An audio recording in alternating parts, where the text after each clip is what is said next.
scores, attempts, and how some of our students have navigated that. You heard something from Sukrit, but I do want to go to Karandeep. Karan, your experience and how you navigated your profile given the constraints. So I'll let you introduce yourself and what challenges you faced. Yes, thank you, sir. So I'm Karandeep. I'm a 2018 graduate. So I have a CS. Sorry, I have a CS failure.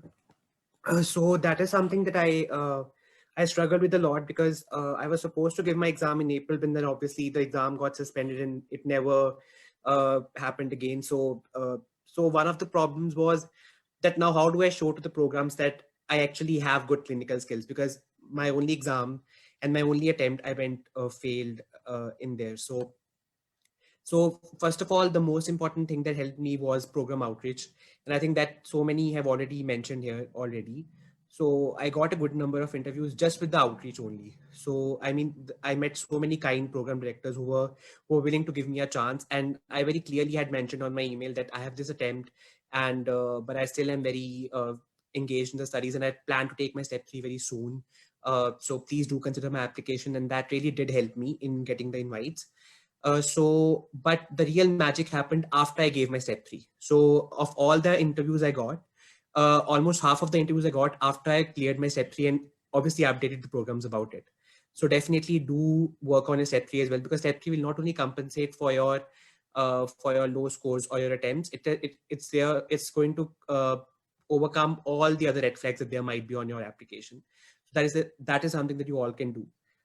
And other than that, what I think really helped me was that I was able to grab a remote research position because I knew that was also a part that was not very good on my profile. I mean, I had a few publications, but I was not involved with any institution. So I couldn't get any in-person position, but I think that is okay. Even if you're not able to find any in-person position, you should know that research is a very wide area. So you can anyway just work from your home only, and you can get in your profile added the name of some big institution that okay, that you're working with them over some article or something, and that is something that I almost every interview asked me about, and they were very impressed with my role in it and everything. So definitely do consider adding that to your application.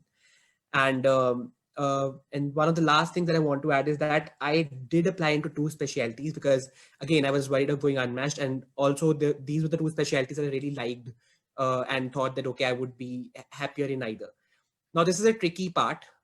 It's not, I mean, be very sure that if you want to apply into 2 specialties, that you're not compromising on either one, that you are able to at least balance both of them on your profile. And also, I'm sure that I would have been affected at least to some extent, because you can't make your profile, I mean, perfect in neither of those specialties, right? So you have to make some compromises from somewhere. So it's very tricky. So just make sure that you navigate through it well, and that is somewhere that Sarthi really helped me, Pawan sir really helped me, and just making sure that if that was something that I wanted to do, that they helped me a lot in just doing all these things and advising me through all this. So yeah. Thank you very much, Karan. Appreciate it. Now let's go to a similar topic, which is complete change of specialty. So we have Harmanpreet with us, extensive FM experience, quite a bit of FM experience, but wanted IM and ended up, I don't know, 20 plus interviews in IM. So Harmanpreet, why don't you talk to us about changing this specialty and how did you go about it? Okay, thank you, Pawan. First of all, my name is Harmanpreet, and I matched into internal medicine at a university program with significant family medicine experience. So I graduated in 2018, and then I moved to Canada in mid of 2018. So for 1.5 years, I did family medicine rotations. I rotated at one clinic for 1 year and then 6 months at another clinic. But I always wanted to get into internal medicine. I don't know what happened in between, because I thought since I have a lot of family medicine experience, I would go on and apply into family medicine. And then I talked to Pawan. He told me, you have good chances of making into internal medicine since I have good scores. Just focus on getting specialty specific clinical experience. So that's what I did. Also, my profile was lacking research, so I enrolled in a Sarthi research course, and I got involved in a research project. And I think the things that worked in my favor were, one, my scores, two, well-written CV and personal statement. I cannot stress enough, these things are really, really important. A well-written CV that has been edited, and personal statement, really, I mean, show your personal statement to a lot of people, like as many people as you can show, and like get feedbacks on your personal statement and edit it. I worked on my personal statement for about 2-3 months. I showed it to almost 10 people. So just work on every single part of your application. And then I think a lot of points the other panelists, they covered, focus on program outreach. And another thing that worked in my favor were letter of recommendations. So since I did rotate with some physicians for such a long time, they knew me inside out. So they wrote really good letters for me.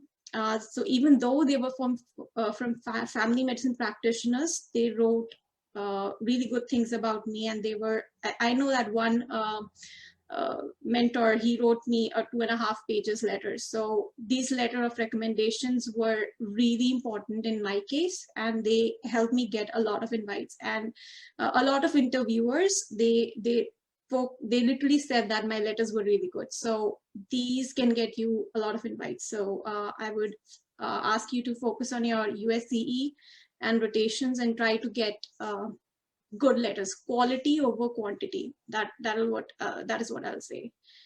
And yeah, focus on interview prep. I think other panelists, they covered it really well. And I mean, yeah, I think that's it. That's what I would like to say. And even if you want to switch into another specialty, that's possible. Yes, focus on specialty specific rotations. And I'm someone who had only outpatient rotations. I didn't have any inpatient rotations, and I matched into a university program with literally not much research and only outpatient rotations. So it is possible. I'm a living example in front of all of you, and just work hard. And in your personal statement, one more thing, if you have some kind of struggles in your life, personal life struggles, or any significant event that happened in your life, any struggle or anything, mention it, and mention it in a positive way. What did you do to overcome it? How did that make you a better person? How will that help you in residency and in the future? They really care about it, and they take that into consideration. So these will be my advices to all the future applicants. Thank you, Harmanpreet.